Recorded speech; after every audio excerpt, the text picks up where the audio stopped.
ఈ అమ్మాయి తనకి అరేంజ్ చేసిన మ్యారేజ్ నుండి తప్పించుకోవడం ఇది మూడోసారి. ఈసారి తను తన హై హీల్స్ విసిరి ఆమెను వెంబడిస్తున్న బట్లర్పై విసిరేసింది.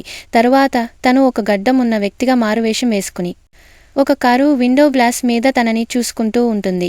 కాని అప్పుడే విండో గ్లాస్ ఓపెన్ అవుతుంది. చూడగా తనకి కాబోయే భర్త లోపల ఉంటాడు. ఆమె తల్లిదండ్రులు తనను వెతుకుతూ ఉండటం చూస్తుంది. కాబట్టి ఆమె త్వరగా ఆ మనిషి కారులో దాక్కుంటుంది. పర్సన్ తనకి బాగా నచ్చుతాడు. అతను కూడా తనని ఆ రోజుకు కొత్త బాడీగార్డ్ అనుకుంటాడు. ఆమె తన మారువేషం పనిచేసిందని నమ్ముతుంది.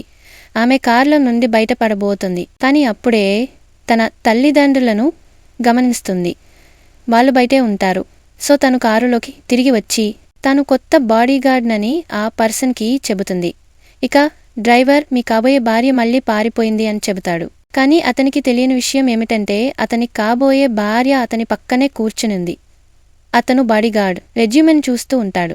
అందులో ఆమె రిటైర్డ్ స్పెషల్ ఫోర్సెస్ సైనికురాలు, ఇంకా మిక్స్డ్ మార్షల్ ఆర్ట్స్లో ఛాంపియన్ అని ఉంటుంది. అది చూసి అతను చాలా ఇంప్రెస్ అవుతాడు. అలా నెలకు జీతం ఇచ్చేందుకు ముందుకు వస్తాడు. అది విన్న వెంటనే ఆ అమ్మాయి అతనికి బాడీగార్డ్గా మారాలని నిర్ణయించుకుంటుంది.